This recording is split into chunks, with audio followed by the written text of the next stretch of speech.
Hello dear viewers, welcome back. Video पसंद आए तो like, subscribe, comment and share. तो चलिए देखते हैं कहानी की शुरुआत होती है। याजिन कहते, डॉक्टर मेरे पेट में बहुत ही दर्द हो रहा है। तभी पड़ोसी कहते, ये लड़की फिर से तीसरी बार माँ बन चुकी है। दूसरे बोलते, मैंने सुना है कि 2 साल में तो इसके 8 बार मिसकैरेज हो चुके हैं। उसका पति वेन आता है जो कि याजिन का इलाज करने से डॉक्टर को मना करता है। डॉक्टर तो चले जाते हैं। याजिन कहती, वेन क्या सच में तुम हमारे बच्चे को नहीं चाहते? वेन बोलता है, मैंने तुमसे शादी बस रिवेंज लेने के लिए की थी। तुम्हारी वजह से उंजी की पैरों की हालत वैसी हो गई। याजिन तो रोती है, बोलती मैंने उंजी को अपाहिज नहीं बनाया है, प्लीज मुझे अस्पताल ले चलो। वो कहता है, उंजी कितनी जेंटल है और कितनी काइंड है, पर तुमने क्या किया? उसे यहाँ पर तो लगा ही देता है। याजिन बोलती, इसलिए कभी तुमने मुझे टच नहीं किया, यहाँ तक कि प्रेगनेंसी के लिए मुझे IVF का यूज करना पड़ा। वेन कहता, तुम्हें टच करने से मैं तो काफी सिक फील करता हूँ, और तुम्हारे जो 8 मिसकैरेज हुए थे ना, वो मैंने करवाए थे। मैंने तुम्हें अबॉर्शन की गोलियां दी थी। गला दबाता है, कहता है मैं तुम्हें जान से मार डालूंगा। उसका गला दबाता है, कहता है मैं तुम्हें तो जान से मार डालूंगा। और तभी यहाँ पर याजिन का तो रिबर्थ होता है। वो कहती, क्या मैं जिंदा हूँ? और मैं 2 साल पहले आ चुकी हूँ। अपनी प्रीवियस लाइफ में मैंने वेन से शादी की थी और मेरी हालत उतनी बदतर हो चुकी थी, पर मैं अब अपनी गलती को वापस नहीं दोहराऊंगी और जाती डॉक्टर के पास अपने चेकअप के लिए। वो कहता है, क्या बात है? वो सोचती है, पिछली लाइफ में मैं तो 8 बार 2 साल में माँ बनी थी, पर मिसकैरेज हो गया था। ये कोई छोटी मोटी बात तो नहीं है ना। और यहाँ पर सुचैन के दादाजी कहते हैं, मेरे पोते की रिपोर्ट कैसी है? डॉक्टर बोलते हैं, आपके पोते की फिजिकल कंडीशन काफी यूनिक है, उन्हें किसी स्पेशल टाइप की लड़की की जरूरत है, तभी आपके खानदान को वारिस मिल सकता है। वो कहते हैं, क्या? पर मुझसे कहाँ खोजूंगा? तभी हम हमारे हैंडसम हीरो सुचैन को देखते हैं। कहता है, ग्रैंडपा आपने सुना ना कि मुझे बच्चा होने में कितनी परेशानी हो सकती है, तो क्यों ना मेरी जगह आप ही थोड़ी सी मेहनत कर लो, और आप तो डजन भर बच्चे दे ही सकते हो। वो गुस्से में कहते हैं, तू नालायक मेरी बातों को काट रहा है। यहाँ पर मारते हैं कि वो तो कैच कर लेता है, अब तू इसे कैच करके दिखा। कि तभी वहाँ पर डॉक्टर आता है, कहता है, जो लड़की आपके खानदान को वारिस दे सकती हमें वो मिल चुकी है। और तभी वहाँ पर याजिन आती है। सोचती लड़का कितना हैंडसम है और डॉक्टर की बातें याद करती है। वो कहता है, आपकी रिपोर्ट तो काफी अच्छी है, पता है कि आप कितनी लकी पर्सन हो, आप इजीली बच्चे को कैरी कर सकती हो। हमारे अस्पताल में सबसे अमीर पर्सन के दादाजी आए हैं जिन्हें अपने खानदान के लिए वारिस चाहिए। आपने उनके पोते से शादी की ना, तो वो तो आपको पैसे से ऊपर से नीचे भर देंगे। मैं शू फैमिली की बात कर रहा हूँ। पैसे सोचती, मैंने कभी नहीं सोचा था कि चाइना का इतना अमीर मैन इतना यंग और इतना हैंडसम होगा।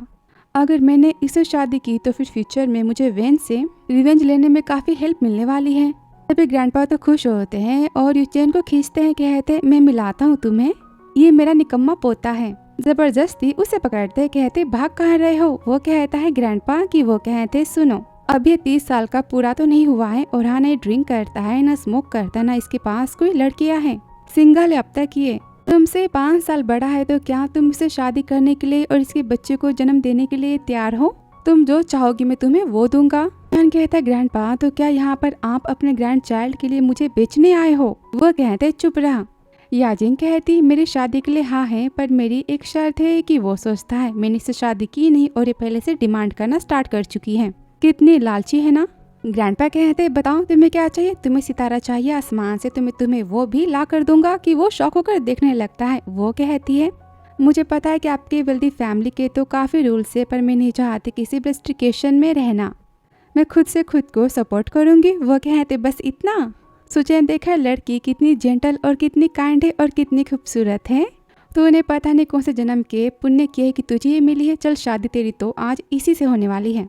फिर आगे दोनों की तो शादी हो जाती है। सुचैन कहता है, मुझे सर्व करो। वो काफी शाय फील करती, बोलती, तो फिर मैं शुरुआत करूं?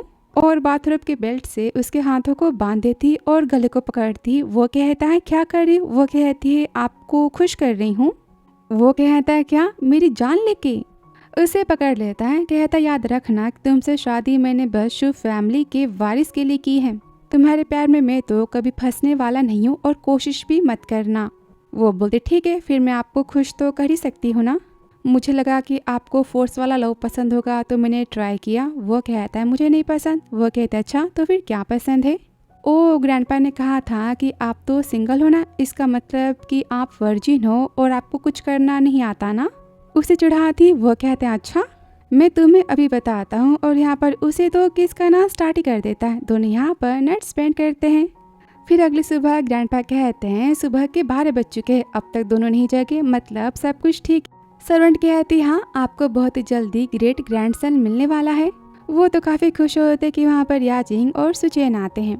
ग्रैंडपा कहते सुचैन आज तुम कंपनी नहीं जाओगे, तुम याजिंग के साथ उसके घर जाओगे और घर वालों को ब्राइड प्राइस देकर आओगे। वो कहती मुझे डावरी नहीं चाहिए। ग्रैंडपा बोलते ऐसे कैसे, सुचैन तुमसे फ्री में शादी तो नहीं कर सकता। तभी सुचैन उसे 10 मिलियन का अपना कार्ड देता है। कहता जितने चाहे उतने खर्च करना। वो कहती मुझे नहीं चाहिए। वो कहता है रख भी लो। वो कहती है ठीक है आप मुझे 70,000 दे दो, मेरा हो जाएगा, मेरे अकाउंट में ट्रांसफ़र कर दो। वो कहता है ठीक है और स्कैन करता है कि वहाँ पर तो याजिंग और वेन की फ़ोटो होती है। गुस्सा आता है, कहता है याजिंग तुम्हारे प्रोफाइल के पिक में तुम्हारे साथ ही मैन कौन है। वो सोचती हे भगवान, रिबर्थ के चक्कर में मैं अपने फ़ोटो को चेंज करना तो भूल गई। कहती ये मेरा एक्स बॉयफ्रेंड है। वो जेलस होता है, बोलता है एक्स बॉयफ्रेंड, तो क्या तुम उसे मिस कर रही हो। वो कहती ऐसी बात नहीं। वो कहता है भूलो मत कि तुम मेरी बीवी हो, अभी कभी चेंज करो। फिर आगे याजिंग तो अपना सामान लेने घर जाती है, जहाँ पर तो वेन होता है। कहता है मैं तुम्हें कब से कॉल कर रहा हूँ, मैसेज कर रहा हूँ, तुमने किसी का भी रिप्लाई मुझे नहीं दिया। याजिंग तो नाटक करती है, बोलती है तुम्हें क्या चाहिए। वेन बोलते मैंने अपने पेरेंट्स से शादी की बात तो कर ली, पर माँ ने कहा कि पहले मैं खुद के बिजनेस को स्टार्ट करूँ, तो क्या तुम अपने माँ के पैसे मुझे दे सकती हो, मुझे बिजनेस करना है। वो कहती क्या तुम्हें पैसे चाहिए, घंटा मैं नहीं देने वाली। डोर को बंद करती कि वो तो ज़बरदस्ती घर में आ जाता है। कहता है लोन के तौर पर दे दो, हमारा रिश्ता तो है ना। वो कहती कैसा रिश्ता। वो बोलता है मैं तुम्हारा बॉयफ्रेंड हूँ, तुम मेरी गर्लफ्रेंड हो और हमारी शादी होने वाली है और तुम तो मेरे प्यार में पागल हो ना। वो कहती मैंने कब कहा कि मुझे तुमसे शादी करनी है और तुम्हें मुझसे बिजनेस के लिए पैसे चाहिए, तो क्या तुम्हारे पास औकात है मुझे डावरी के पैसे देने की। वो कहता है क्या डावरी। वो कहती हाँ मुझे 10 बिलियन चाहिए, फिर मैं तुमसे शादी करूँगी। वो बोलता क्या तुम पागल हो, मैं तुम्हें 10 बिलियन कैसे दे सकता हूँ, तुम्हारी औकात है उसे पाने की। वह कहती तुम्हारी मर्जी, पैसे दो और शादी करो। के घर पर वेन तो काफी गुस्सा होता कि ऊंजी लड़खड़ाते हुए उसके पास आती। कहती क्या बात है। वो बोलता है मुझे याजिंग ने शादी करने से मना कर दिया, उसे 10 बिलियन चाहिए। वो कहती क्या कहीं उसे मेरे रिश्ते के बारे में पता तो नहीं चल गया ना। वेन कहता इम्पॉसिबल, पर पता नहीं क्यों उसने अचानक से अपना मन बदल लिया। वो मुझसे प्यार करती थी, फिर उसे डावरी कैसे चाहिए। वो कहती मुझे पता है कि याजिंग तो तुमसे शादी करने वाली है, पर शादी के बाद तुम मुझे भूल तो नहीं न जाओगे। वो बोलता है ऐसे कैसे, मैं तुमसे तो प्यार करता हूँ ना। और यहाँ पर ग्रैंडपा के हाथ में तो घड़ी होती है। ये तो हेल्थ वॉच है, मैंने स्पेशली इसे डॉक्टर जैंग से याजिंग के लिए बनवाया है। जब भी याजिंग प्रेग्नेंट होगी मुझे पता चल जाएगा, ये घड़ी मुझे नोटिफाई कर देगी। कहती आप कितने स्मार्ट हो ना। वो बोलता है ऑफ कोर्स, मेरा पोता तो एक नंबर का ना समझे, उसने याजिंग की केयर करने में कोई गलती की तो क्या होगा, वो छोड़ के चली गई तो। तभी वह याजिंग आती, बोलती ग्रैंडपा क्या बात है। वो कहते मैंने स्पेशली तुम्हारे लिए हेल्थ वाली घड़ी बनाई है, इसे कभी तुम उतारना मत, उसे पहना देते। वो कहती थैंक यू। ग्रैंडपा कहते मेरी प्यारी बहू को मुझे थैंक यू बोलने की जरूरत नहीं है, मैं अभी सुचैन को कॉल करता हूँ, वो तुम्हारे साथ आके घर पे तुम्हें खुश रखेगा। और यहाँ कंपनी में यूचेन तो सीरियस वाले मोड में अपने बिजनेस की मीटिंग में होता है और न्यू प्रोजेक्ट के बारे में डिस्कशन कर रहा होता है कि वहाँ पर सेक्रेटरी आता है। कहता है बॉस ग्रैंडपा ने कॉल किया था आपके लिए। वो कहता है क्या बात है। सेक्रेटरी बोलता है उन्होंने अर्जेंटली आपको घर बुलाया है। वो कहता है पर क्यों। सेक्रेटरी कान में बताने जाता है कि यूचेन कहता है मैंने कहा ना कि जोर से बोलो, जो भी कहना है, मेरे कान में खुसर फुसर मत किया करो। वो कहता है ठीक है, गले को साफ करता है और चिल्लाता है ग्रैंडपा ने कहा है कि घर जाकर आप अपनी बीवी के साथ में अपने बच्चे लाने की तैयारियां करें। सुनते यूचेन तो काफी शौक होता है, उसे खींचता है। सब तो यहाँ पर काफी हैरान हो जाते हैं। कहते बॉस क्या आपने शादी कर ली, लेकिन कब की शादी। सेक्रेटरी कहता है बॉस से सवाल पूछना तुम सब बंद करो। वो तो काफी एम्बैरेस फील करता है, गुस्से में सेक्रेटरी को देखता है। कहता है मैं घर जा रहा हूँ। सेक्रेटरी कहता है मैंने क्या किया। और घर पर ग्रैंडपा कहते पता है तुम्हारा सबसे इम्पोर्टेंट मिशन क्या है अभी, मुझे ग्रैंड चाइल्ड देना। तुम्हारे बच्चे कब होंगे, 30 साल के होने के बाद तो नहीं हो पाएंगे ना। यूचेन बोलता है ग्रैंडपा बाहर देखो कितना उजाला है, अब तक रात तो नहीं हुई ना। वो कहते कैसी बात कर रहे हो, तुम्हारी नई नई शादी हुई है, तुम्हें तो अपनी बीवी को खुश रखना चाहिए। वो अकेले घर में क्या करेगी, मैंने कहा ना कि जाओ यहाँ से। वो रूम में जाता है। कहता है याजिंग तो क्या तुमने अपनी फैमिली को हमारी शादी के बारे में बताया है। वो कहते नहीं। वो बोलता है क्यों। मुझसे शादी करके क्या तुम्हें शर्मिंदगी महसूस हो रही है? वो कहती ऐसी बात नहीं है, मेरी माँ की डेथ तो पहले ही हो चुकी थी और मेरे पापा ने दूसरी शादी कर ली है, तो उनसे कभी मेरी बात तो नहीं हो पाती, तो मैं किसे बताऊं? वो बोलता है तो क्या तुम अभी भी अपने एक्स बॉयफ्रेंड से बातें करती हो? वो कहती नहीं तो। वो बोलता है तो क्या तुम्हें शादी की पार्टी चाहिए?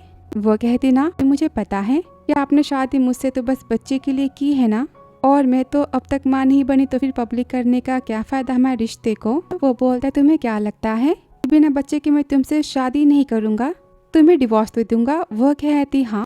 याजिन कहती हाँ, आप इतने रिच मैन हो, इस आपको अपना वारिस तो चाहिए ना, मैं समझ सकती हूँ। वो तो गुस्सा होता है, बोलता है मैंने कब कहा कि मैंने तुमसे बच्चे के लिए शादी की, मैं तो तुमसे, अरे मेरे ग्रैंडपा तो बस वैसी बातें करते हैं, एक्चुअली हमारा रिश्ता। वो बोलते कोई बात नहीं, ग्रैंडपा तो बहुत ही क्यूट है, और बिना बात सुने जाती कि तभी वो तो उसके ब्रा को उठाता है, कहते है साइज काफी बड़ी लग रही है मुझे, कि तभी वो आती झट से ले लेती, कहती है क्या कर रहे हो? वो कहता ये तुम्हारी साइज तो नहीं है। उसे देखता है कि वो कहती हटो, कि आपने कल रात को नहीं देखा था? तभी यूचेन की नोटी बातें उसे पकड़ता है, कहता है मैंने रात को ध्यान से तो नहीं देखा था। तो फिर बताओ तुम्हारे एक्स बॉयफ्रेंड ने तुम्हें कभी टच क्यों नहीं किया? रात की बातें याद करती है, बोलती मुझे पेन से डर लगता है। वो कहता है क्या तुम्हारा फर्स्ट टाइम है? वो कहती हाँ। वो बोलता है डोंट वरी, मैं काफी जेंटल हूँ। वापस इन बोलता है क्या वो किसी वुमन से प्यार करता है और तुम उसके साथ थी? क्या तुम स्टूपिड हो? उसे पिंच करता है। वो कहती मुझे तो बाद में पता चला ना, और एक्चुअली मैंने आपसे शादी तो उससे पीछा छुड़ाने के लिए की है। तभी वो उसे खींचता है, बोलता है पता है तुम पहली पर्सन हो जो मेरा इस्तेमाल कर रही है, बहुत ही हिम्मत है तुम में। वो कहती गुस्सा हो? वो कहता है नहीं।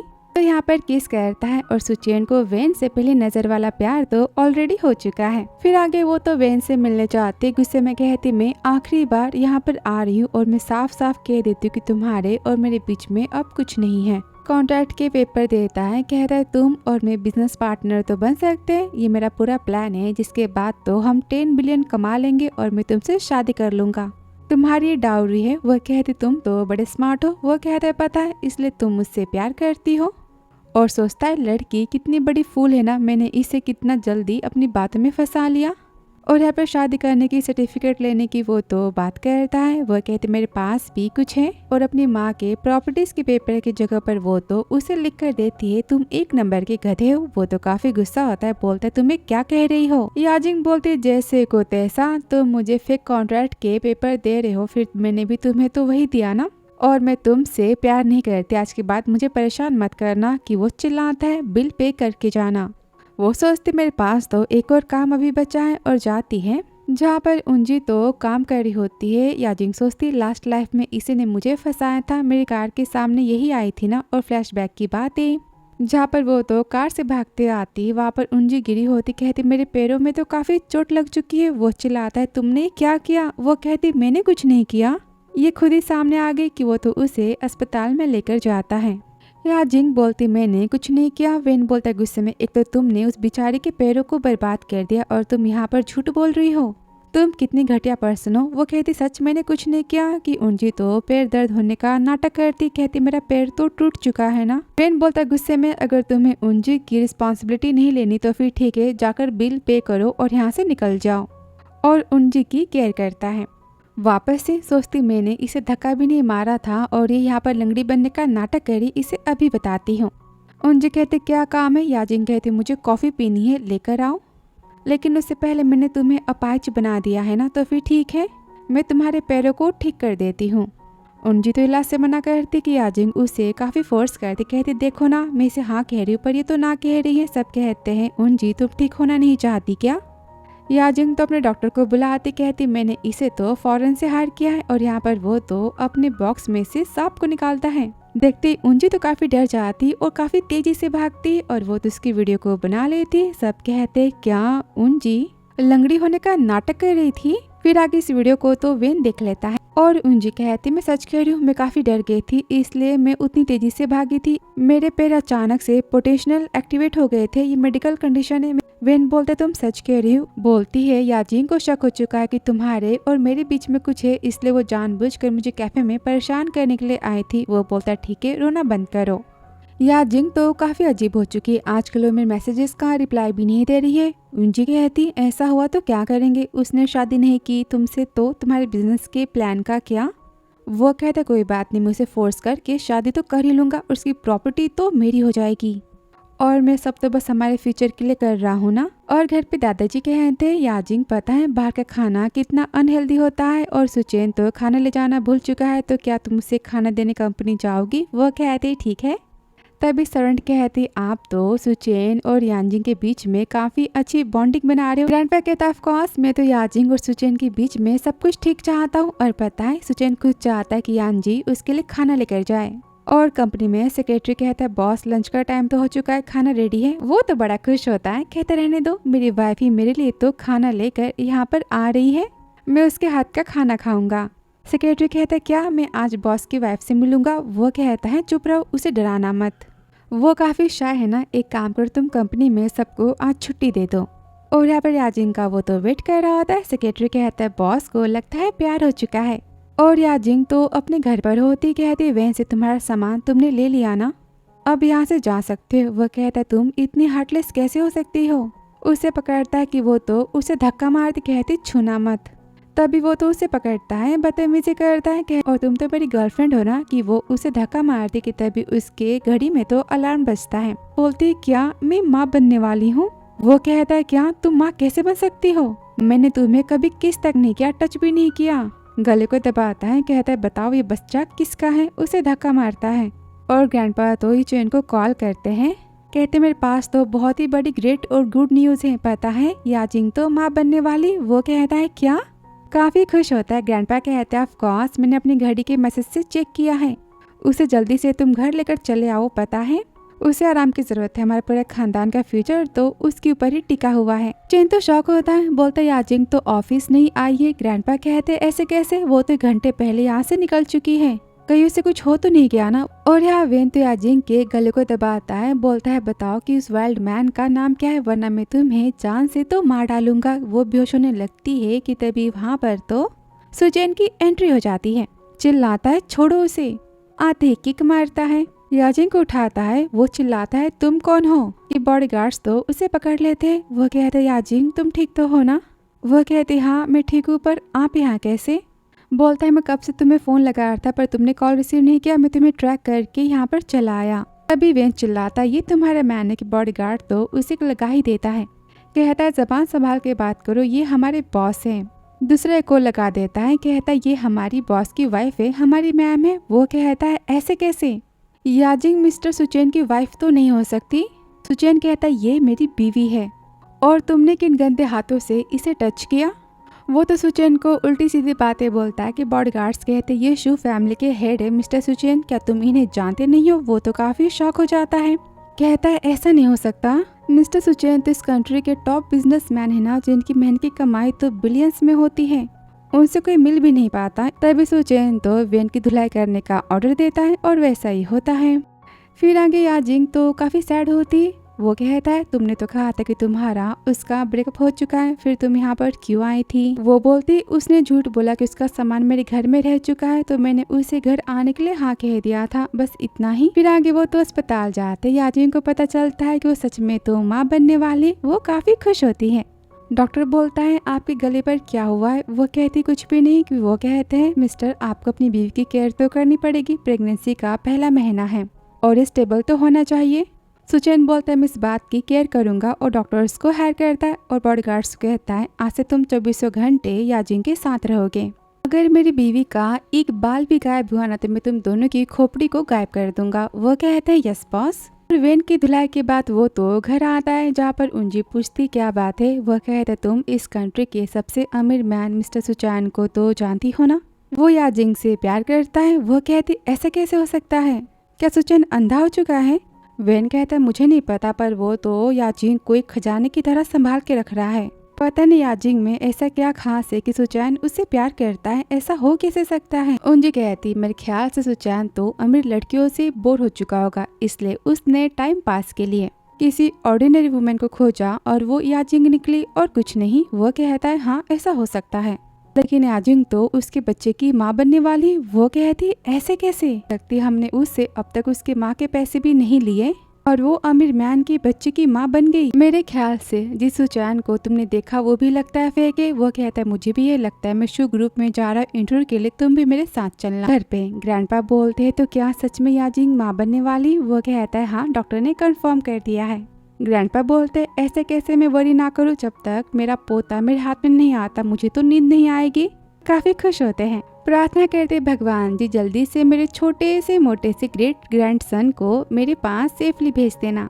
और बोलते सुचैन बेबी होने के बाद तुम याजिंग को बहुत ही बड़ी वेडिंग वाली पार्टी दोगे, समझे तुम, हम पूरी सिटी को इनवाइट करेंगे। सुचैन याजिंग के हाथ को पकड़ता है, कहता डोंट वरी, मैंने पार्टी की तैयारी तो पहले से कर रखी है, बस बेबी होने का इंतजार है।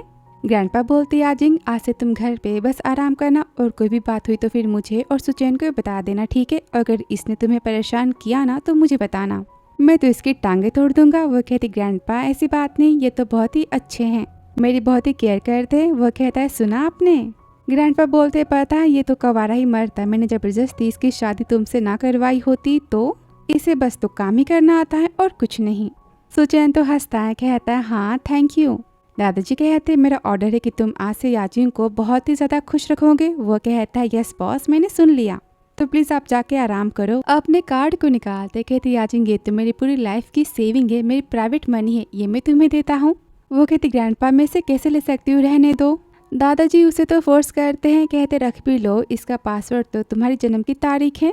मेरा पोता कितना कंजूस है ना, इसने बस तुम्हें 70,000 ही दिए थे, उसमें तो एक छोटी सी बैग भी नहीं आने वाली शॉपिंग की। सुना मेरे पास कुछ तो है, और यहाँ पर सीओ और गरीब लड़की की प्यार की कहानी वाली नॉवेल्स को निकालते हैं, कहते इसे ठीक से पढ़ लेना, ठीक है, अपनी बीवी को खुश करने के इसमें तो 101 उपाय हैं, और मेरी बहू को हमेशा हैप्पी रखना, समझे तुम। वो कहते ग्रैंडपा अब ये क्या है, सुनो तो। वो तो चले जाते हैं। फिर आगे वो तो नॉवेल्स के डायलॉग को पढ़ता है कि तुम फायर से खेल रही हो, मेरे प्यार से नहीं, और इरिटेट हो जाता है। भी याजिंग कहती क्या हुआ। वो कहता है बताना मुझे, तुम लड़के को सच में नशे की हालत में प्यार करना पसंद है, मतलब कि अचानक से कोई स्ट्रेंज मैन तुम्हें पकड़ ले और रॉन्ग रूम में नशे की हालत में लेके चला जाए और बाद में दोनों साथ में नाइट को स्पेंड करो, वो तुम पर पहले गुस्सा करे, फिर उल्टी सीधी बातें सुनाए, तुम्हें कहे ईस्ट जाने को और तुम जाओ वेस्ट, और फिर वो तुम्हें ढेर सारे पैसे दे, कहे कि वो तुमसे प्यार करता है पर बदले में तुम्हें उसे ढेर सारे बच्चे देने पड़े, तकरीबन 10 या 6। सच बताना, क्या तुम ऐसा सोचते हो कि तुम्हारे साथ में ऐसा कभी कुछ होगा और तुम हैप्पी रहोगी, क्या नॉनसेंस है ना। वो कहती किसने कहा कि मुझे इन बातों पर विश्वास है। अच्छा तब इस नॉवेल के सीओ की कहानी की बातें कर रहे हो ना। वो कहता हाँ मैंने अभी उसे पढ़ा। वो कहती ऐसी बात नहीं है, मुझे तो सीओ की कहानियाँ देखना काफी पसंद है, लेकिन इसका मतलब ये नहीं ना कि मैं उसे रियल लाइफ में चाहती हूँ वैसा कुछ हो मेरे साथ। सबको पता कि ये तो बस ड्रामा की बात है, रियलिटी में ऐसा कुछ नहीं होता। वो कहता अच्छा तो फिर क्या तुम मुझसे प्यार करती हो, मैं तो सीओ हूँ ना। वो कहती है हाँ। वो कहता है मैं तुम्हें प्रॉमिस करता हूँ कि मैं हमेशा तुम्हें इस दुनिया की सबसे हैप्पीस्ट वुमेन बना के रखूंगा। और यहाँ पर किस करता है। वो कहती है आप तो बहुत ही जल्दी सीख गए ये प्यार भरी बातें, काफी खुश होती है। फिर अगले दिन यूजन की कंपनी में वेन और युंजी आ जाते हैं वेन के इंटरव्यू के लिए। वो कहता है आज अनाउंसमेंट होने वाले मिस्टर शू की वाइफ की उनकी शादी की।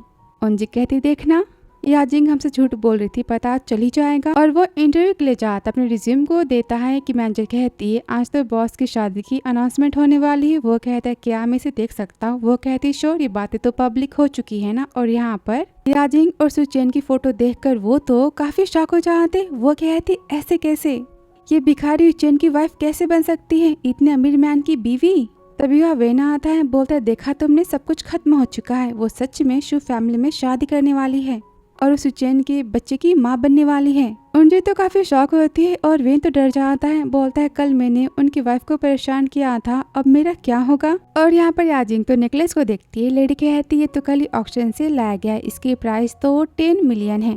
और मैम ये तो काफी क्यूट और काफी स्वीट है ना, ये रूबी ज्वेल्स से बना है।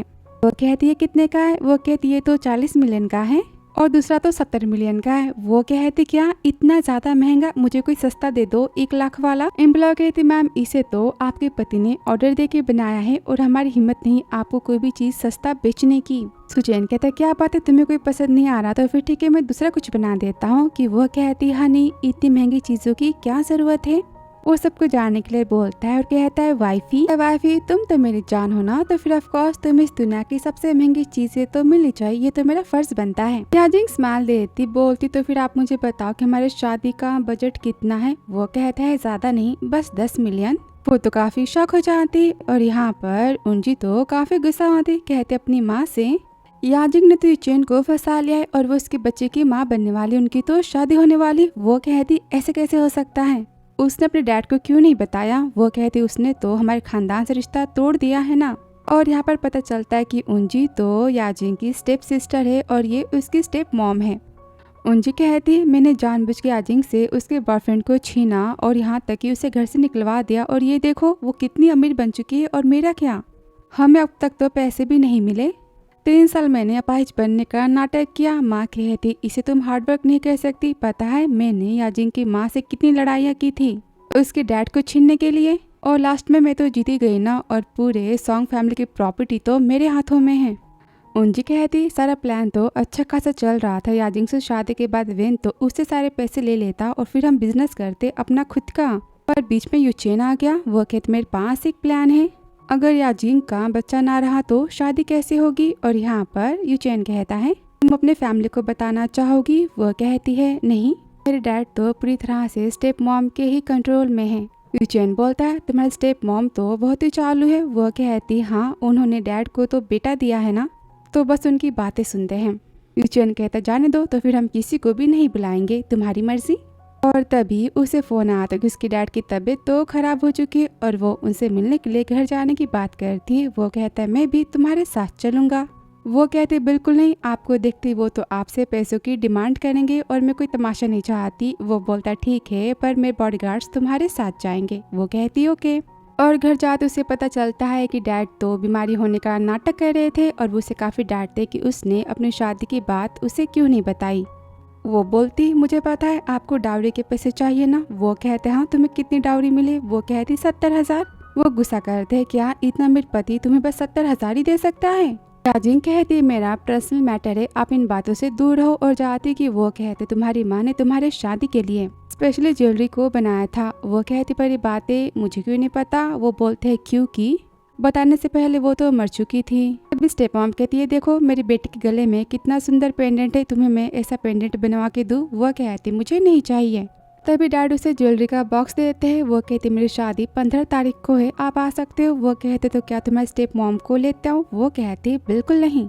और जाती की स्टेप मॉम सोचती है यूचेन को तो इनफर्टाइल की प्रॉब्लम है ना, बच्चे को जैसे उसने तुमसे शादी की है, बच्चा नहीं रहा तो तुमसे शादी तो तोड़ ही देगा ना।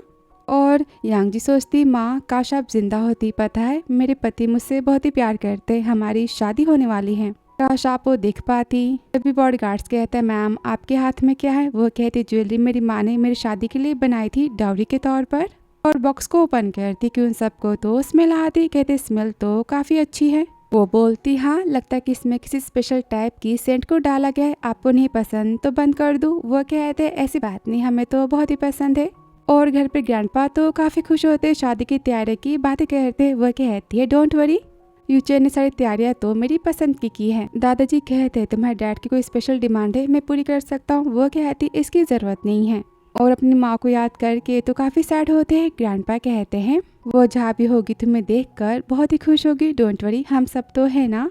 और यहाँ पर वेन बोलता है मुझे तो लगा था कि तुम अनाथ हो। वो कहते मेरे डैड के गुजरने के बाद तो मेरी माँ ने दूसरी शादी कर ली, फिर मैं क्या करती, मुझे अनाथ आश्रम में जाना पड़ा। वेन बोलता है तुम कितनी पीटीफुल हो ना, डोंट वरी मैं हमेशा तुम्हें फ्यूचर में काफी हैप्पी रखूंगा और जल्दी तुम्हारे पैरों को ठीक कर दूंगा। आज ही पता चला कि मेरी माँ ने याजिंग के डैड से शादी की है और आज तक मुझे कभी भी उन्होंने सॉन्ग फैमिली से तो नहीं मिलवाया।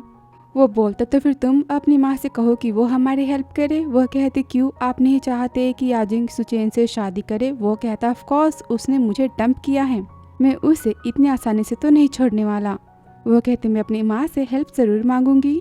और यहाँ घर पे ग्रैंडपा तो डिनर के लिए जा रहे होते कि तभी वो अचानक से तो बेहोश हो जाते हैं।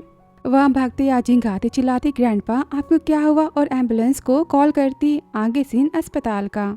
सुजैन उसे पकड़ता है। वो कहती हनी आप आ गए, पता नहीं क्या हुआ है ग्रैंडपा को। वो कहते हैं उन्होंने क्या खाया था। सर्वेंट तो सारी बातें बताती है। कहती पता नहीं अचानक वो बेहोश कैसे हो गए। सुचेन बोलता है याजिंग तुम ठीक तो हो ना? वह कहती हाँ मैं ठीक हूँ। वह कहता है प्लीज़ तुम डरो मत। वो कहती पर ग्रैंडपा को कुछ हो गया तो?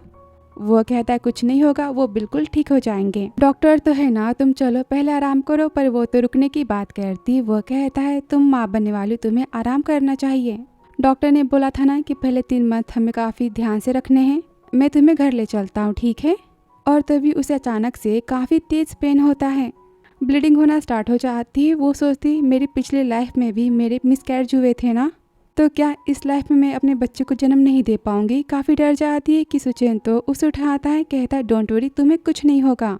उसे तुरंत लेकर जाता है।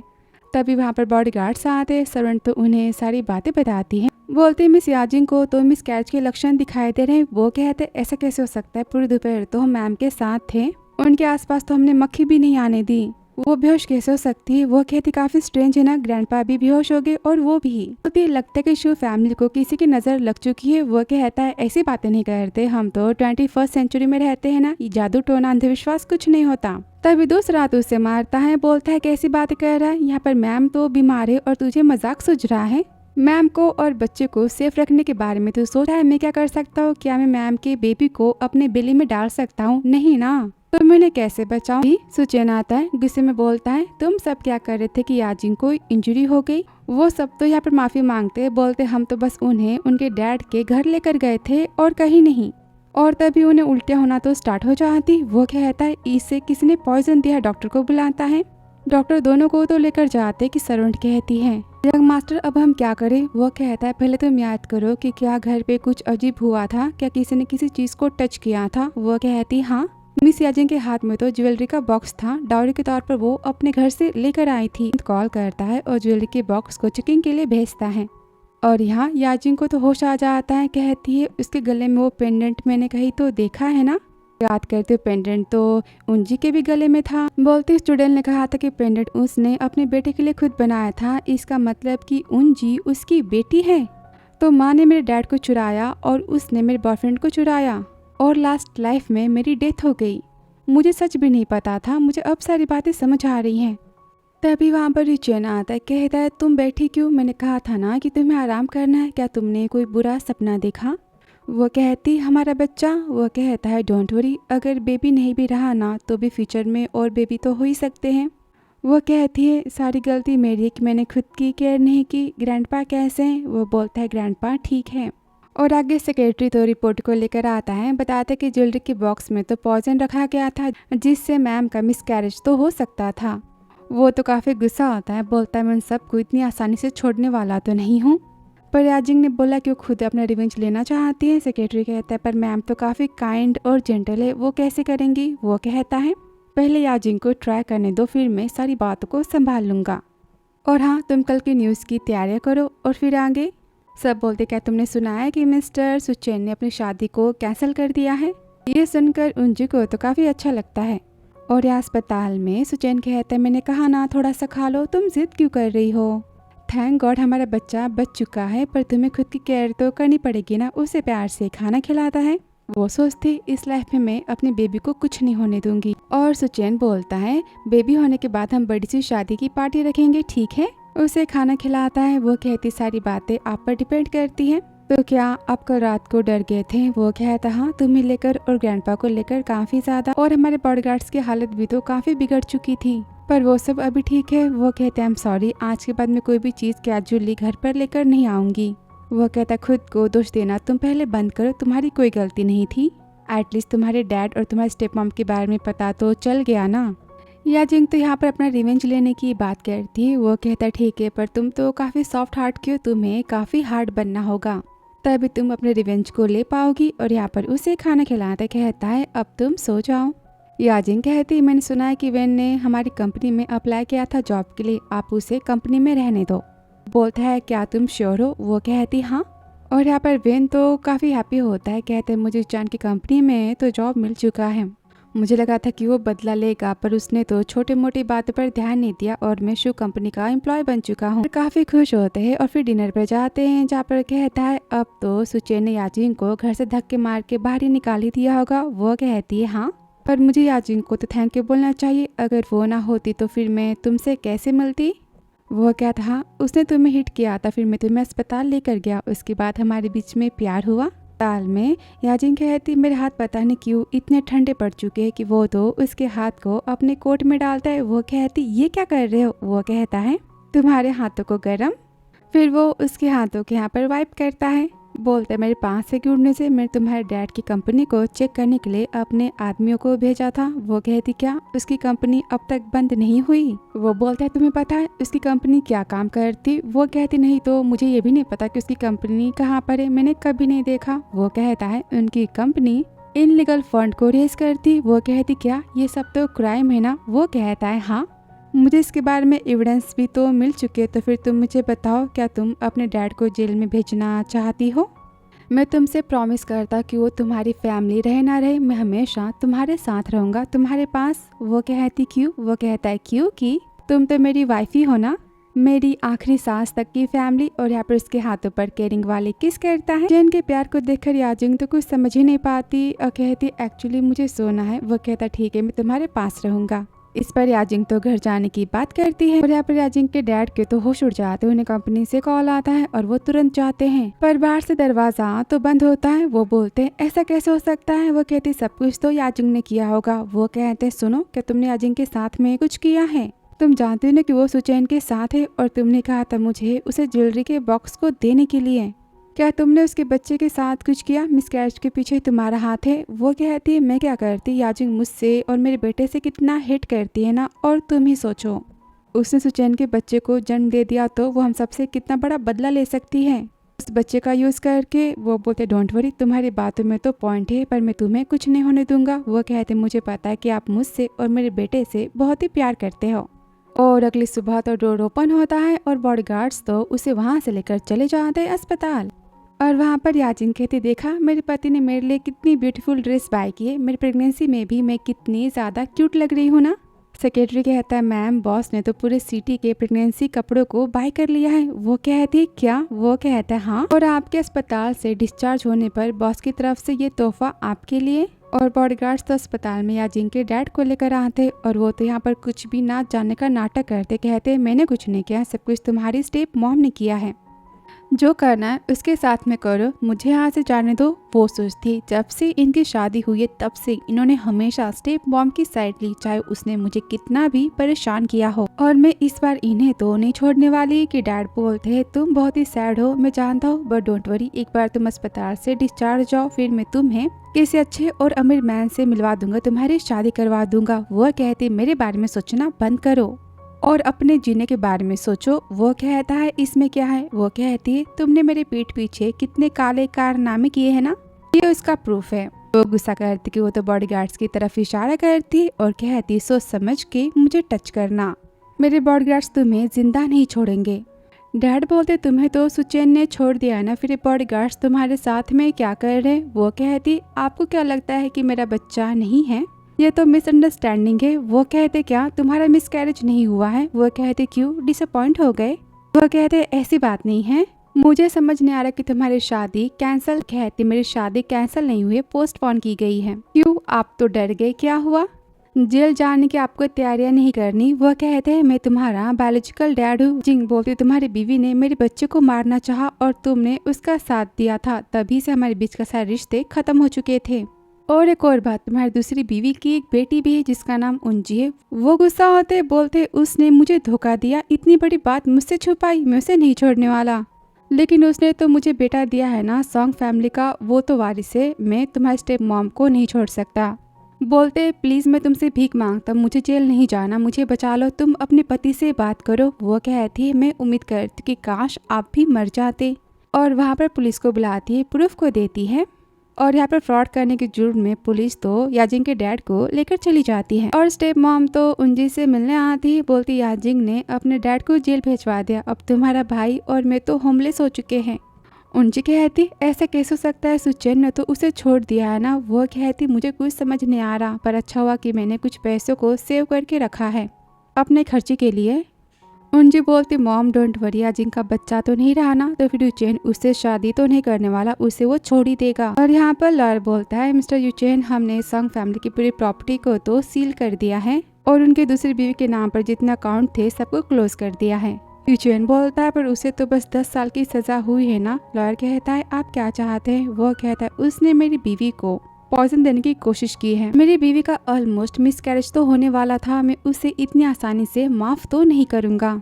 लॉयर कहता है बहुत सारी बातें आप मुझ पर छोड़ दो, मैं पूरी तैयारी करके जाऊंगा कि उसे उम्र कैद की सजा हो। और यहाँ याजिंग तो सोई होती कोई बुरा सपना देखती है और वहाँ पर तो यूचेन आता है। वो कहती है रुकिए। वो कहता है क्या बात है, तुम सोई नहीं अब तक।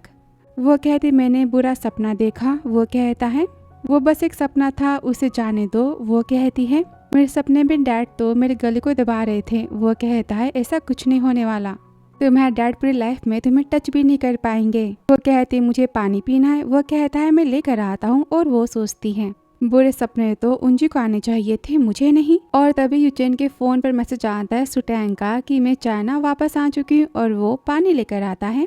याजिंग तो उसे पढ़ लेती है और कहती आपने लॉयर से बातें की। वो कहता है हाँ, तुम्हारे डैड ने तुम्हें पॉइजन दिया था ना, मैंने बातें उसे बताई है और मैं चाहता हूँ तुम्हारा डैड तो जिंदगी भर जेल में रहे। याजिंग कहती वैसे तो क्या आपको कभी किसी से प्यार हुआ है। वह कहता है तुम ऐसी बातें अचानक क्यों पूछ रही हो।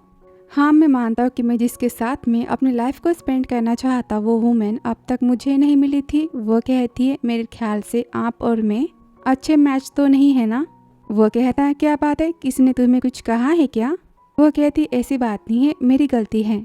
मुझे लगता है कि मैं आपको डिजर्व नहीं करती, मैं आपकी इतनी अमीर तो नहीं हूँ ना। वो कहता है पैसे कमाना, अमीर बनना और अच्छे पर्सन को पाकर उसे अपना लाइफ पार्टनर बनाना दोनों अलग बातें होती हैं। पैसों को नाप सकती हो पर प्यार को हम नहीं नाप सकते ना। और हमारे बीच में पैसों की बराबरी ना से प्यार की बराबरी तो है ना, हम एक दूसरे से प्यार करते हैं। वो कहती है मैं बेबी के होने के बाद काम पर जाना चाहती हूँ। वो बोलता है ठीक है, तुम जो चाहोगी मैं तुम्हारा उसमें सपोर्ट करूंगा, जैसा कहोगी वैसा होगा। और उसे गले लगाता है। कहता है ओवर थिंक करना तुम बंद करो। वो कहती है मुझे लगता है कि सारी बातें एक सपना है और आप भी। कि वो तो उसे किस करता है, इनका प्यार तो चालू हो जाता है। वो उसे रोकती है। वो कहता है बता मुझे क्या तुम्हें लगता है कि सारी बातें सपना है। वो कहती नहीं। वो बोलता है ठीक है तो फिर तुम सो जाओ।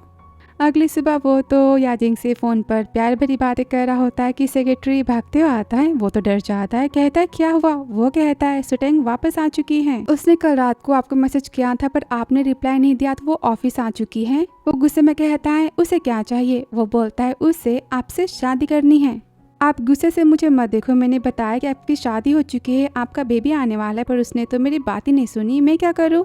यूचेन गुस्से में चिल्लाता है मैं क्या करूँ इसमें। सेक्रेटरी कहता है बॉस आप मिस सुटैंग का गुस्सा तो जानते हो ना, जाकर उन्हें सारी बातें समझा दो वरना वो आपकी वाइफ के पास चली जाएगी। उन्हें परेशान कर दिया तो। और फिर यूचेन तो घर पे मैसेज करता है कि मुझे आज घर आने में काफ़ी लेट हो जाएगा। ये पढ़कर वो तो रात की बातों को याद करती है, सोचती इसका मतलब वो सुटैंग से मिलने गए हैं ना। और यहाँ पब में सुटैंग कहती सब मैन तो बिल्कुल हैंडसम नहीं है, तुम्हारे जैसा कोई नहीं है। वो कहता पर मैंने तुम्हें कितनी बार कहा है कि मैं तुमसे प्यार नहीं करता। वो कहती तुम इतनी हार्शली बातें मुझसे कैसे कर सकते हो। वो कहता सुटैंग तुम्हारे ग्रैंडपा और मेरे ग्रैंडपा अच्छे दोस्त थे, इसलिए मैं तुमसे अच्छे से बातें कर रहा हूँ वरना मैं तुमसे मिलने ना आता। वो कहते मैं जानती हूँ कि तुम मुझसे प्यार नहीं करते पर इसका मतलब ये नहीं ना तुम किसी भी एरी गिरी लड़के से शादी कर लोगे। वो कहता है ऐसी बातें करना बंद करो, मेरी बीवी बहुत ही ब्यूटीफुल है, जेंटल है और काफ़ी अच्छी है, मेरे लिए बेस्ट है वो कहते क्या इसका मतलब मैं ब्यूटीफुल नहीं। वो कहता हाँ तुम नहीं हो कि सब तो हंसना स्टार्ट कर देते। वो चिल्लाती बस करो, तुमने फिर शादी कैंसिल क्यों की। वो कहता बेबी होने के बाद हम शादी करने वाले हैं। वो कहती अच्छा मतलब तुमने बेबी के लिए शादी की है, तो एक काम करो तुम मुझे डिवोर्स दे दो और मुझे अपनी वाइफ बना लो, मैं उसकी स्टेप मॉम तो बन ही सकती हूँ ना। वो कहता है क्या तुम पागल हो चुकी हो, रुको मैं मेंटल हॉस्पिटल में कॉल करता हूँ और तुम्हें वहाँ पर भर्ती करवा देता हूँ। अरे मैं तो भूल गया था कि शादी के टाइम तो याजिन को ब्राइडमेड चाहिए होगी ना, तो फिर ठीक है तुम आ जाना शादी के टाइम। और यहाँ पर याजिन को मैसेज करता है कि मैं काफ़ी ड्रंक हूँ, मुझे तुम लेने पब में आ जाओ। और पब में याजिन को तो विन मिल जाता है, कहता है तुम्हें तो यूचेन ने डंप कर दिया है ना, मेरा देखो मुझे तो शू कंपनी में जॉब मिल चुकी है और मैं तो साल के बिलियंस कमाने वाला हूँ, मैं तो हंसते हंसते पागल हो जाऊंगा। वो कहती ध्यान से हंसो, कहीं तुम मर गए तो तुम्हें उठाने यहाँ पर तो कोई नहीं आने वाला। और गुस्से में वहाँ से चली जाती हैं। और रूम में कहती आपने तो कहा था कि आप ड्रंक हो। वो कहता है हाँ नहीं मैं ड्रंक नहीं था, मैं बस तुम्हें मिस कर रहा था। वो कहते अच्छा मेरे ख्याल से आप तो ड्रंक हो, वरना ऐसी चीज़ी बातें आप मुझसे नहीं करते। तभी सब खड़े हो जाते, कहते भाभी हेलो। वो कहती हाय। यूचेन कहता है बैठ जाओ। कि सुटैंग कहती तो फिर तुम हो यूचेन की वाइफ। यूचेन कहता है सुटैंग तुम मेरी बीवी से ऐसी बातें मत करो और हाँ उसे डराना मत, वरना मैं। सुटैंग कहती हाँ तुम्हारी वाइफ को तो हीरे और मोती लगे हैं ना, मेरे देखने से वो तो गिर जाएंगे। यूचेन कहता हाँ मेरी वाइफ तो बहुत एक्सपेंसिव है, तुम उसे नहीं देख सकती। तभी याजिंग कहती यूचेन ऐसी बातें मत कीजिए, शांत हो जाओ। वो कहता है मुझे डर है कि सुटैंग तुम्हें परेशान करेगी। याजिंग कहती ये ऐसा क्यों करेगी। सुटैंग कहती हाँ मैं तुम्हारी बीवी को परेशान क्यों करूंगी, क्या मैं तुम्हें इतनी बैड वुमेन दिखाई देती हूँ।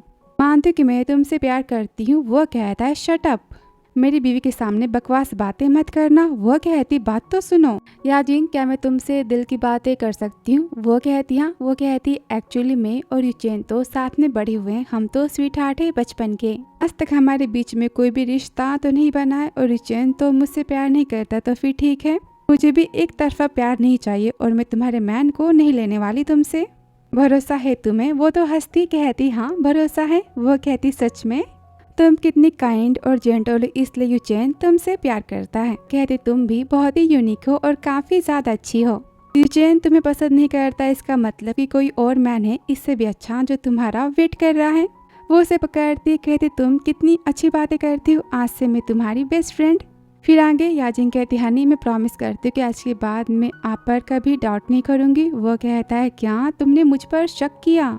वो कहती एक्चुअली कल रात को मैंने सुटैंग के मैसेज को पढ़ लिया था। वो कहता अच्छा तो इसलिए तुम रात को उतनी अजीब गरीब बातें कर रही थी। वो कहती आई एम सॉरी हनी। वो कहता नहीं तुम जेलस हो, इसका मतलब कि तुम मुझसे प्यार करती हो और मेरी केयर करती हो। वो कहती हाँ मैं सच में आपसे प्यार करती हूँ, भी आपसे पहले। वो कहता नहीं मुझे तुमसे बहुत ही पहले से प्यार हो चुका है, पता है अस्पताल में जब मैंने तुम्हें पहली नज़र में देखा था मुझे तब से तुमसे प्यार हो गया था। वो कहती क्या सच्ची। वो कहता है हाँ, माना ग्रैंडपा ने मुझे फोर्स किया था शादी करने के लिए, पर अगर मेरे दिल की हाँ ना होती ना तो मैं शादी भी ना करता। वो कहती Honey thank you so much, देखना मैं खुद को कितना अच्छा पर्सन बनाऊंगी आपके लिए।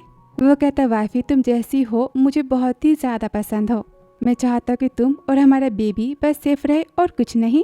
तभी वो तो उसे किस करती कहती थैंक यू। आगे यूचेन बोलता है तुमने जो कहा था वेन को प्रोजेक्ट दिलवाने के लिए मैंने उसे वो दिलवा दिया है और अगले महीने उसे तो बोनस मिल ही जाएगा। वो कहती कल मैं आपको जब पब में लेने आई थी ना, मैं वेन से मिली थी, उसने मुझे सारी बातें बताई थी जॉब की। वो कहता उसने क्या कहा तुम्हें। वो कहती उसकी बातें तो फालतू की थी ना, जाने दो। वो कहता याजिंग क्या तुम अभी भी वेन से प्यार करती हो। वो तो हंसती कहती वेन आपकी तरह हैंडसम नहीं है, रिच नहीं है, फिर आपको क्यों लगता है कि मैं उससे प्यार करूंगी। वो बोलता है फिर तुमने क्यों कहा कि मैं उसे अपनी कंपनी में जॉब दूँ। वो कहती आपको जल्दी सारी बातें पता चल जाएगी। वो कहता है ठीक है, मैंने सुना कि वेन की गर्लफ्रेंड है। वो कहती हाँ उसकी गर्लफ्रेंड मेरी स्टेप मॉम की बेटी है। अगर मैं आपसे शादी ना करती ना फिर भी मैं वेन से तो ब्रेकअप करने वाली थी क्योंकि मैं उससे प्यार नहीं करती। और कंपनी में वेन तो जॉब पाने से काफ़ी खुश होता है कि वहाँ पर मैनेजर आता है और कहता है मैंने सुना कि तुम्हारी गर्लफ्रेंड के पैरों में चोट लगी है ना, एक बहुत अच्छे डॉक्टर को जानता हूँ, इसने मेरी माँ के पैरों को ठीक किया था, मैं तुम्हें उसका नाम बताता हूँ, तुम जाकर उससे अपनी गर्लफ्रेंड का इलाज करवा लो। और यहाँ घर पर तो सुटैंग चिल्लाती कहती याजिंग तुम कहाँ पर हो। सर्वेंट कहती मैम तो सोई है। वो कहती ऐसे कैसे, क्या वो पिग है, दिन में कौन सोता है। तभी सर्वेंट तो यूचेन को कॉल करती है और याजिंग कहती तुम यहाँ कैसे। वो कहती मैं तुम्हारी शादी के बारे में बातें करने यहाँ पर आई हूँ, मेरे ग्रैंडपा ने कहा है यूचेन तो शादी में 10 बिलियन खर्च करने वाला है ना। याजिंग बोलती शादी के बारे में मैंने अभी कुछ ज्यादा तो नहीं सोचा है। वो कहती ऐसे कैसे, तुम्हारी शादी है ना। वो कहती लेकिन वो कहती मैं समझ गई कि तुम्हें पैसे खर्च करना पसंद नहीं है, तो फिर ठीक है, मुझे तो बहुत ही पसंद है ना, मैं तुम्हें पैसे कैसे खर्च करते हैं बताती हूँ। ये घर तो बहुत ही ओल्ड फैशन का है ना, हम इसे डिजाइन करते हैं, इसे रिन्यू करवाते हैं। वो कहते फ्यूचर ने तो इसकी तैयारियां पहले से कर ली है। वो कहते अच्छा क्यों ना हम तुम्हारे बेडरूम को डायमंड और गोल्ड से सजा दे, काफी अच्छा लगेगा ना और काफी रॉयल। कैसा महंगा, तुम्हारे पति को ऑर्डर दो कि तुम्हारे लिए खरीदे, बस 10 मिलियन का तो होगा ना। वो कहती क्या 10 मिलियन। और यहाँ पर ढेर सारी बातें करती और शॉपिंग पर ले जाने वाली होती कि वहाँ पर यूचेन आता है, कहता है मेरी बीवी को तुम कहाँ लेकर जा रही हो और तुमने पहले मुझे क्यों नहीं बताया कि तुम उससे मिलने वाली हो। वो कहती गुस्सा क्यों कर रहे हो, मैं तुम्हारी बीवी की ब्राइड मेड हूँ शादी वाली, अच्छा याजिन कोई बात नहीं, तुम्हारी प्रेगनेंसी स्टेबल होने के बाद हम शॉपिंग पर चलेंगे। याजिन कहती हनी आप गुस्सा क्यों कर रहे हो, सुटैंग तो बहुत ही अच्छी है, नेक्स्ट टाइम आप उससे प्यार से बातें करना। वो कहता है आराम से बैठो। और सुटैंग तुम्हारी तो एनिमी है ना। वो कहती है ऐसे कैसे, मुझे पता है कि आप मुझसे प्यार करते हो और उसके आपके बीच में तो कुछ नहीं है ना। वो कहता है हाँ लेकिन जाने दो। ठीक है तुम्हें फ्यूचर में सुटैंग के साथ जहाँ भी जाना है तुम जा सकती हो, पर मैं भी तुम्हारे साथ चलूंगा। वो कहते ही ठीक है। और आगे अस्पताल में वेन तो उंची को लेकर आता है उसके पैरों के इलाज के लिए, और डॉक्टर कहते हैं इनके पैरों को ठीक करने के लिए हमें तो इनकी सर्जरी करनी पड़ेगी। और पैरों को ठीक करने के लिए उसमें तो लंबी सी प्लेट डालने की बात करते हैं। वो तो काफी डर जाती और वहाँ से भागना तो स्टार्ट ही कर देती है। अस्पताल में याजिंग और यूचेन भी आए होते हैं। वो कहते देखा आपने हमारा बेबी कितना हेल्दी और कितना सेफ है। वो कहता है थैंक यू, सब कुछ तुमने ही तो किया है। वो कहती थैंक यू आपको, आपने मेरी कितनी केयर की ना, हमारा बच्चा बच गया। वो कहता वैसे अब तुम्हारी बेली का साइज तो बड़ा होने वाला है ना, तो मैंने सोचा कि मैं कंपनी से छुट्टी ले लूंगा और 24 घंटे मैं तुम्हारे साथ में रहूंगा, तो फिर घर चले। वो कहती सुनो यहाँ पर अभी तमाशा होने वाला है, क्यों ना हम उसे देखें। तो वेन और उंजी को देखते हैं, जहाँ पर वेन तो उंजी को रिक्वेस्ट करता है सर्जरी करवाने की, पर वो तो काफी डरी होती है कि उसका सच वेन को पता ना चल जाए कि वहाँ पर तो नर्स आती और कहती आपको ऑपरेशन रूम में जाना होगा। और याजिंग सोचती है पिछले लाइफ में तुमने अपने इसी पैरों का झूठा बहाना बना के मुझसे मेरे बॉयफ्रेंड को छीना था और मेरी डेथ हो गई थी ना, अब तुम्हारी सच्चाई तो वेन के सामने आ जाएगी, देखो तुम्हारा क्या करेगा। और यूचेन कहता है इसका मतलब कि उंजी अपाहिज होने का नाटक। वो कहती हाँ। यूचेन बोलता है इसलिए तुमने वेन को कंपनी से बोनस दिलवाया था ताकि वो उंजी की सर्जरी की तैयारी कर सके और उसका सच उसे पता चल जाए। वो कहती आप तो बहुत ही स्मार्ट हो। तभी यूचेन को तो कॉल आता है, रिसीव करने के लिए वहाँ से जाता है। तभी वहाँ पर डॉक्टर आता है, गुस्सा करता है वेन तुम्हारे मैनेजर के बोलने पर मैं तैयार हुआ था तुम्हारी गर्लफ्रेंड की सर्जरी करने के लिए पैरों की, पर तुम सबने मेरे समय को तो बर्बाद कर दिया। वो कहता है क्या बात है, मेरी गर्लफ्रेंड के पैर क्या ठीक नहीं हो सकते। डॉक्टर तो रिपोर्ट को दिखाता है, कहता है उंजी के पैर को कभी कुछ हुआ नहीं था, वो तो ठीक है। और सच्चाई पता चलने के बाद तो वो तो रोने का नाटक करती, कहती वेन मैंने सब कुछ तुम्हें पाने के लिए किया था। वो गुस्से में कहता है क्या तुमने मुझसे पूरे 3 साल झूठ बोले मुझे और याजिंग की तुमने दुश्मनी करवा दी, और तुम कहती कि तुम मुझसे प्यार करती हो, और गुस्से में तो चला जाता है। याजिंग तो काफी खुश होती, कहती तुम्हें मजा आया। वो कहती है वेन तुमसे कभी प्यार नहीं करने वाला। याजिंग कहती किसने कहा कि मैं उस कचरे के ढेर को चाहती हूँ, मेरे पास मेरा पति तो पहले से है ना, तुम जाओ अपने कचरे के ढेर को तुम संभालो। और वो तो भागते वहाँ से चली जाती, कहती वेन मेरी बात तो सुनो। और याजिंग कहती है doctor Zhang thank you so much मेरी हेल्प करने के लिए। यूचेन आता है, कहता है अब आगे क्या। वो कहती मेरे पास प्लान है। और यहाँ पर उंजी कहती है मैं तुमसे प्यार करती हूँ। वो कहता है तुम्हारे प्यार ने मुझे तो सिक फील कर दिया है, तुमने बोला था कि याजिंग ने तुम्हारे पैरों को अपाहिज कर दिया, तुम कितनी बड़ी झूठी हो। वो कहती हाँ लेकिन उसने मुझे हिट तो किया था ना, और मेरे पैर बच गए क्योंकि मैं लकी थी। वो कहता है तुम मुझसे लड़ाई कर रही हो, तुम इतनी बेशर्म कैसे हो सकती हो, मैंने पहले क्यों नहीं जाना।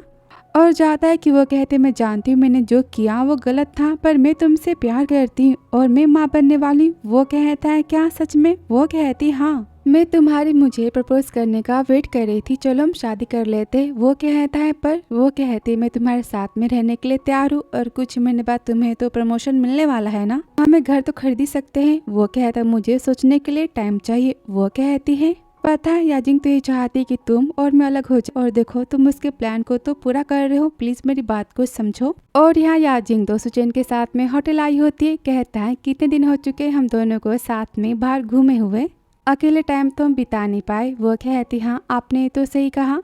वो कहता है वैसे तो मुझे बेटी होने वाली है और मैं उसके नाम के बारे में सोच रहा हूँ कि वो कहती रुकिए आपके नाम तो काफी क्लासी टाइप के है ना, मैं उसे सिंपल सा अच्छा सा नाम दे सकती हूँ। वो कहता है ठीक है तुम्हारी मर्जी। वैसे हनी क्या तुम्हें याद है कि आज कौन सा दिन है। वो कहती है क्या आपका बर्थडे है। वो कहता नहीं। वो कहती मेरा भी तो नहीं है, तो क्या ग्रैंडपा का है। वो कहता है हम डेट पर आए हैं और तुम ग्रैंडपा की बातें कर रही हो, फिर से सोचो। वो कहती हनी बता भी दो ना, मुझे कुछ याद नहीं आ रहा। बोलता है आज हमारी मीटिंग की तो पहली एनिवर्सरी है, 99 डेज पूरे हो चुके हैं जब हम पहली बार मिले थे। वो तो हंसती कहती है क्या, तो फिर कल तो 100 दिन हो जाएंगे ना, और परसों 101 दिन हो जाएंगे, और नरसों तो 102 दिन हो जाएंगे, तो हर दिन हम एनिवर्सरी को सेलिब्रेट करेंगे। क्यों। तभी वहाँ पर सरप्राइज आता है। वो कहती हनी ये सब किस लिए? वो कहता है मैंने केक तैयार किया है तुम्हारे लिए और ये स्पेशल गिफ्ट है।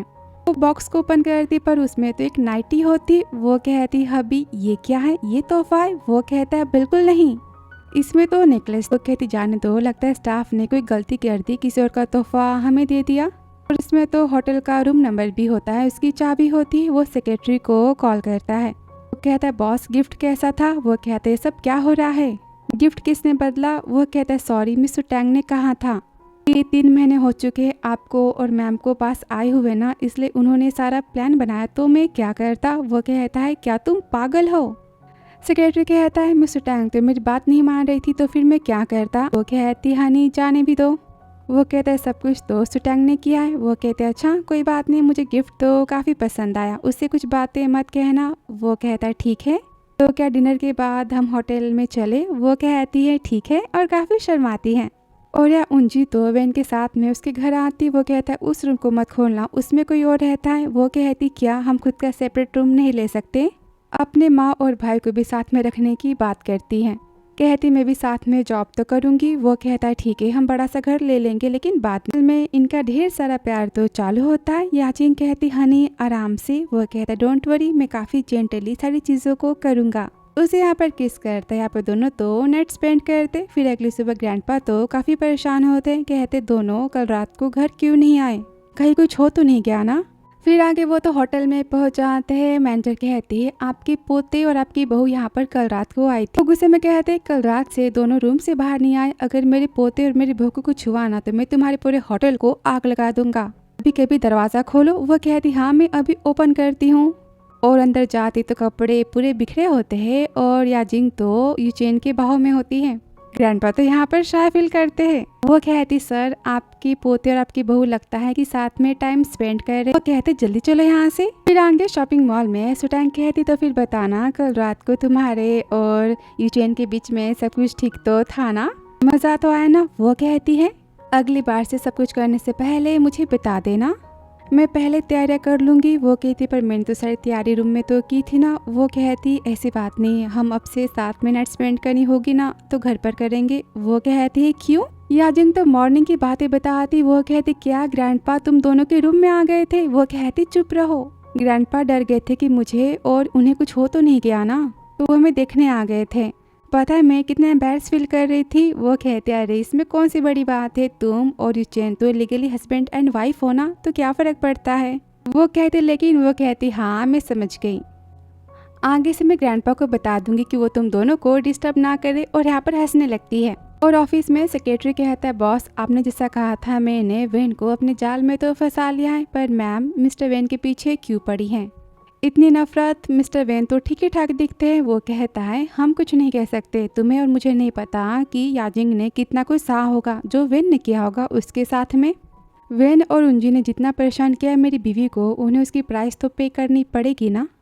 और यहाँ पर वेन से कोई यान ग्रुप का ऑनर मिलने आता है। कहता है तुम तो शू ग्रुप में काम करते हो ना, मैं चाहता तुम मेरी कंपनी को ज्वाइन कर लो। उसे तो उंजी कॉल करती। कहती मैंने 4 मिलियन के घर को बाय किया है। वो कहते क्या, मैंने तो कहा था 1 मिलियन का लेने के लिए। वो कहती है बोलती पता है मुझे शॉप में याजिंग मिली थी और वो कह रही थी कि मैं इतना सस्ता घर क्यों बाय कर रही, उसने मेरा मजाक उड़ाया और तुम्हारा भी, इसलिए मैंने 4 मिलियन के घर को बुक कर दिया।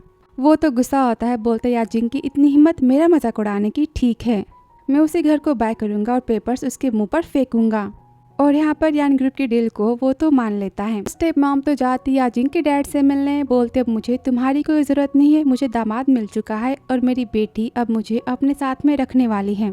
अच्छी खासी उसे यहाँ पर बातें सुनाती है। वो तो काफी गुस्सा होते हैं। बोलते मैंने पहले तुम्हारे इस घटिया चेहरे को क्यों नहीं पहचाना। वो कहती पता है कि मेरी बेटी ने तुम्हारी बेटी के बॉयफ्रेंड को ही चुरा लिया। वो कहता है क्या ये सब कुछ तुमने किया है। वो कहते ऑफ कोर्स, हमारी बेटी के पास तो कुछ नहीं है। वो तो यहाँ पर हंसता है और सोचता है कि लगता है कि याजिंग ने अपने और यूचेन के बारे में इसे नहीं बताया और कहता है तुम दोनों को याजिंग तो नहीं छोड़ने वाली। वो बोलती तुम्हारे कहने का मतलब। वो कहता है तुम सबकी बर्बादी, और हंसते वहाँ से वो तो चला जाता है। और या घर पे यूचेन कहता है हनी वेन ने कंपनी में अपने रिजाइन के लेटर को तो सबमिट कर दिया है। वो कहती है लेकिन क्यों। वो बोलता है उससे किसी कंपनी से कॉल आया था तो उसने छोड़ दिया कंपनी को।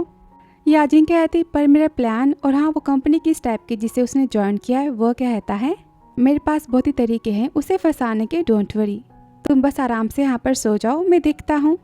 और जाते उसे तो उंजी का मैसेज आता है कि मैंने अपने सपनों का घर तो बाय कर लिया है। और तभी वेन उसे कॉल करता है, कहता है मैंने 4 मिलियन के घर को बाय किया है। मुझे पता है तुम्हें तो काफी पछतावा हो रहा होगा मुझे छोड़ने का, आफ्टर ऑल मेरे इतना अच्छा मैन तुम्हें कहाँ मिलेगा। याजिन कहती मुबारक हो, पर मैंने सुना है कि तुमने घर को तो लोन पे लिया है और तुम्हारी बीवी तो माँ बनने वाली, तो क्या तुम्हारे पास पैसे हैं उसके लिए नौकर रखने की।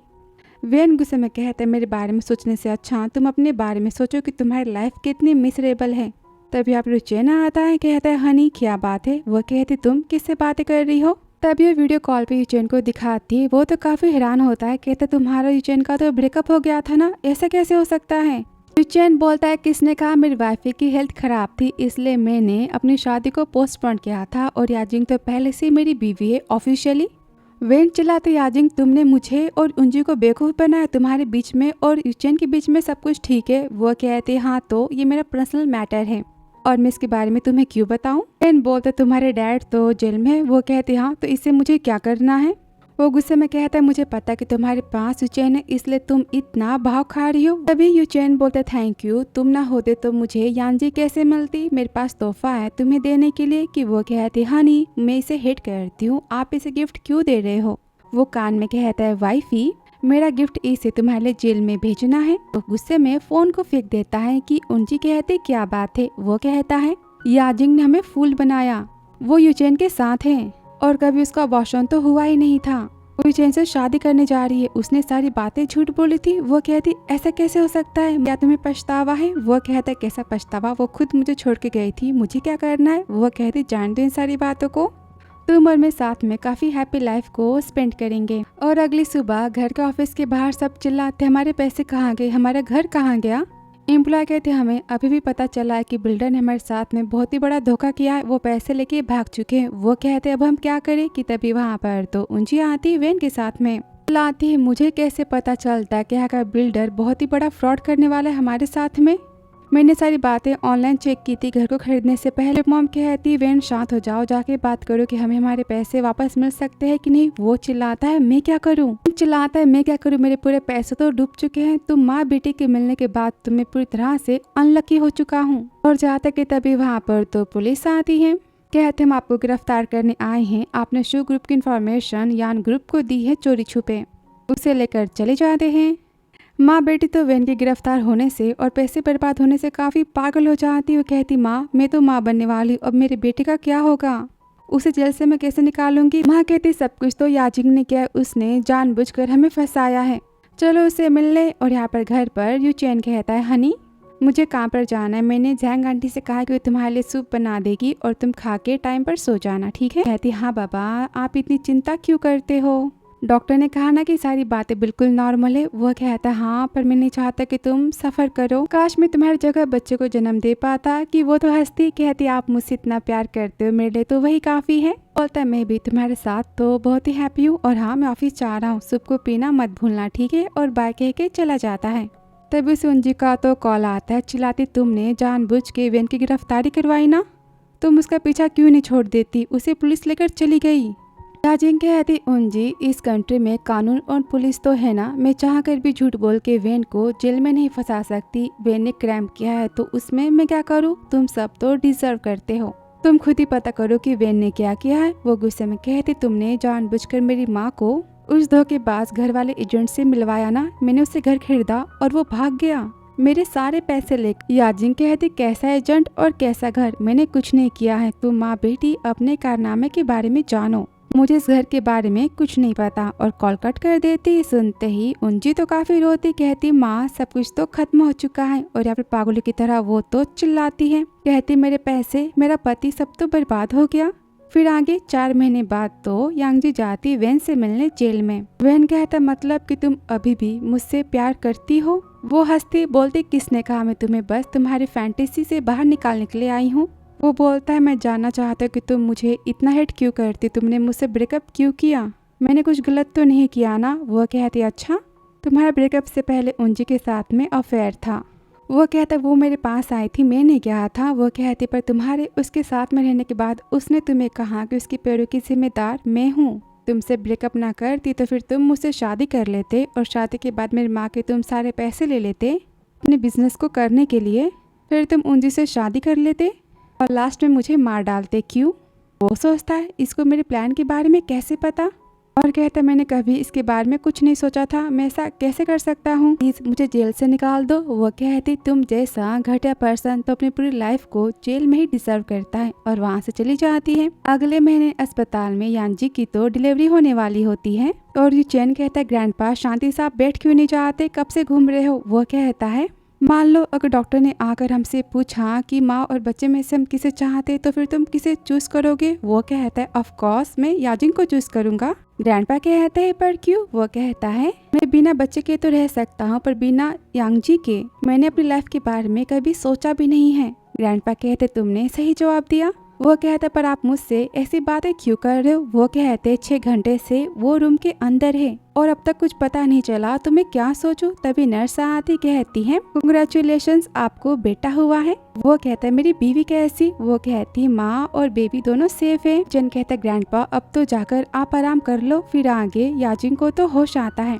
वो कहते हमारा बच्चा कहाँ पर है। वो कहता है वो अभी सोया है। नहीं तुम यहाँ पर शांत हो जाओ, और यहाँ पर 4 मिनट्स को बुलाता है। कहते हैं आज से तुम्हारे साथ 24 घंटे रहेंगे, तुम्हारी और बेबी की ये सब केयर करेंगे। वो सब तो यांजी को ग्रीट करते हैं और वो कहता है मैंने शादी की तैयारियां तो कर ली है। फिर आगे शादी वाले दिन सब कहते याजिंग कितनी लकी है कि सबसे अमीर मैन की ये तो वाइफ बनने जा रही है। दूसरी बोलती मैंने सुना है कि इसने तो शू फैमिली को वारिस दिया है और पूरी प्रॉपर्टी तो इसके नाम हो चुकी है। यहाँ यूचेन तो याजिंग को रिंग पहनाता है और दूसरी तरफ स्टेप मॉम तो जॉब को देख रही होती है। उनका बेटा कहता मॉम मुझे काफी भूख लगी है। वो कहती तो मैं क्या करूँ, मुझे भी तो भूख लगी है ना। वो कहते मुझे मेरे पापा चाहिए। वो गुस्से में चिल्लाती जाके तुम अपने बाप के साथ जेल में रहो। वो बोलता चलो हम याजिंग के पास चलते, सुना है उसने बहुत ही अमीर मैन से शादी की है ना। वो कहती गुस्से में शुक्र मना के उसने हम दोनों को जेल नहीं भेजा। टीवी पर तो याजिंग और यूचेन की शादी को देखती है और सोचती है मेरी बेटी तो पागल खाने चली गई और ये अपनी लाइफ को एंजॉय कर रही है। और यहाँ पर याजिंग कहती हनी आई लव यू कि वो तो उसे शादी वाली किस देता है। तो फिर यूचेन जैसे केयरिंग पति को आपने 10 में से कितने पॉइंट दिए कमेंट बॉक्स में जरूर बताना, और हाँ हार्ट और फ्लावर्स को सेंड करते जाना। मिलती हूँ अगली प्यार की कहानी में। Thanks for watching dear.